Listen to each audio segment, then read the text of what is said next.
Welcome back to Space Cowboy for some more Starfield.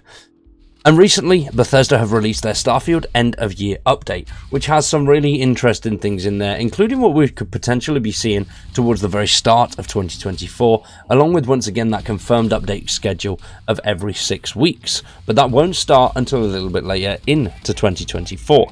So it does seem like the team could have some major updates they'd like to push out within the first few months of 2024. And hopefully that is the case.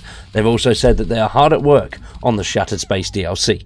Now, Starfield is your jam. Make sure you subscribe to the channel and drop a like in the video and stick around for much more Starfield content. We upload quite regularly here. Don't have a set days at the moment, but it's normally once every 3 days at least. So stick around for much more. Let's jump in and see what the team have to say about Starfield at the end of 2023. Now, the game has been out for 4 months, and we've done a hell of a lot in that. But the team have said it's coming to the end of the year, and we want to thank all of you players for joining us for the incredible launch of Starfield. With 13 million players since September, this has been the biggest launch in our history. Your support of this new adventure has meant everything to us.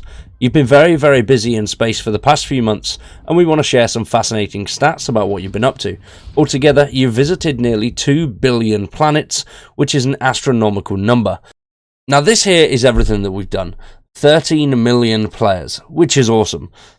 And it's holding out with a few thousand for a single-player game, which is good. We're over 10,000. And I have a feeling when the Creations thing launches towards the start of 2024, that number will massively increase. Now, overall, we have played 22,284,331 days, which is an average of 40 hours per player. We built 26 million ships, visited 1.9 billion planets, and built 4.5 million outposts, which is absolutely insane. That is a mental amount of outposts, and just the hours building ships is clearly something that people are absolutely loving. So do you think that when they could bring that space station DLC, I reckon there'll be double the amount of hours on that overall, because that is just going to be absolutely insane. Imagine designing and building your own key, which obviously a little bit cleaner because you're not an absolute criminal or an animal, and it might look a little bit prettier inside and have some nice views rather than it all being dark and dull. So hopefully that's the case. The amount of videos that will be made on building those things would be insane. There are so many people that have built absolutely amazing ships. They all look brilliant. I was thinking of doing a sort of community showcase once a month or something like that, but I'm not 100% sure yet. Now, when it comes to the enemies, the most dangerous faction is the Ecliptic, with 12 million deaths. And then after that, the most dangerous life form is the Ashta, with 1.7 million deaths. Now, that's how many times players have been killed by these dudes. And I get the Ecliptics, especially when it comes to space combat, because those guys just come out of nowhere and start to fuck you up for no apparent reason. They've got a bit of a problem. I thought I thought some other guys would be worse, but no, the Ecliptics, I thought they were going to be a relatively neutral faction that would occasionally just mess you up, but no, they are the big bosses apparently. And here we have the overall favourite meal, which is the Battle Meal Pack with 18.3 million eaten. And then the most trusted weapon is the Combatech Beowulf with 595 million kills. So that's an insane amount of kills with that weapon, and I don't understand why that's the favourite. I really don't like the Beowulf. I'll use it if I've got the ammo for it, but yeah, it's there. It's just one that's there. I normally just sell them off.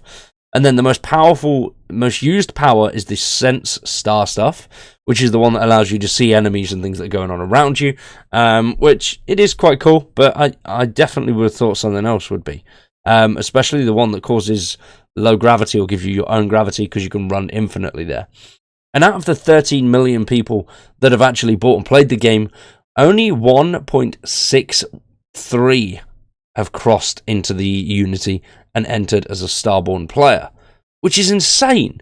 I would have thought there would be at least half of the 13 million that have finished the game and gone through and become a Starborn. There's been 5.1 million crossings of the Unity. So that's a lot of people that have gone through the Unity. A lot of times that have been gone through the Unity, especially considering how many people have actually gone through it. So that 1.6 million. So people are going through it a hell of a lot. I've gone through it 11 times myself. And that's just because I wanted to get some different endings and see what we got. But it does look like they are set on the numbers when they switch over. It doesn't seem like it's completely random.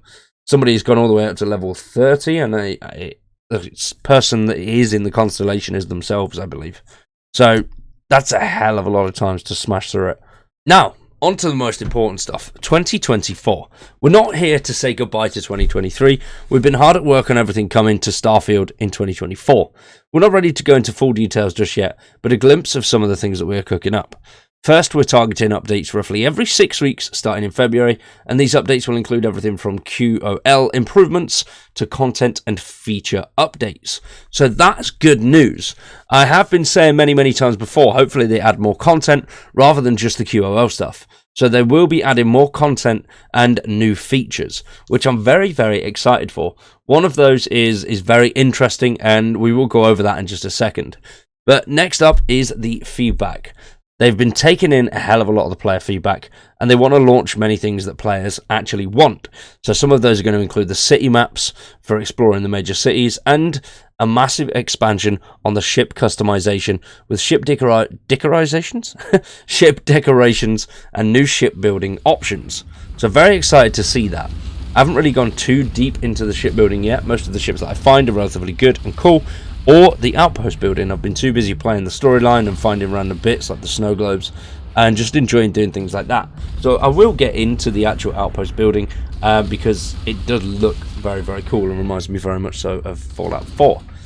They're also going to be adding something which really does interest me, and that is gameplay options. So with these new settings, you'll actually be able to alter the gameplay to allow for a completely different experience. So you'll be able to make things easier or more challenging, but they're going to expand it beyond normal difficulty settings and add easily customizationable options such as carry capacity, cargo access distance, ship damage, vendor credits, how much you suffer from afflictions, and new survival mechanics, as well as a load more.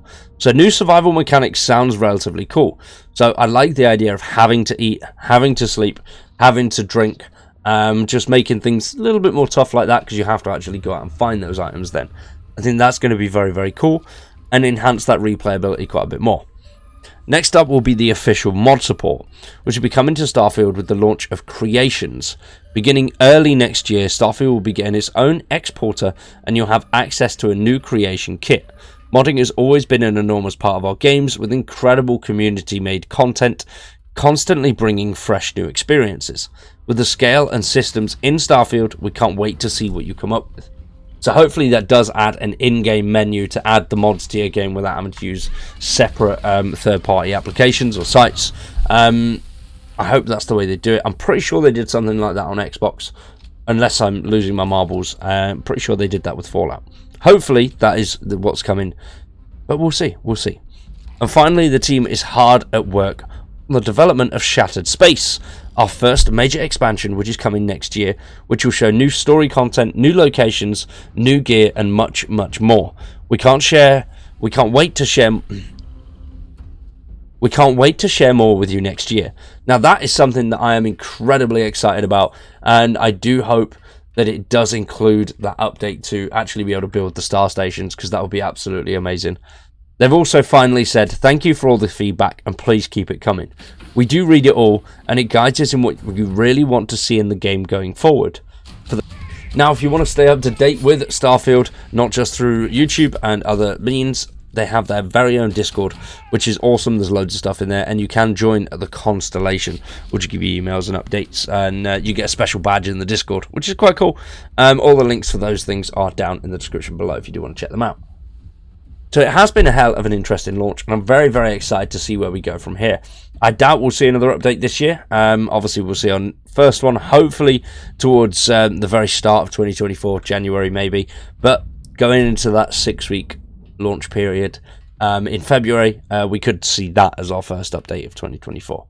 But we'll see. For now, though, ladies and gentlemen, we're going to wrap that one up there. Let me know down below what you want to see from Starfield in 2024. I've been Cowboy. You've been awesome. Thanks for watching, and we'll see you in the next one.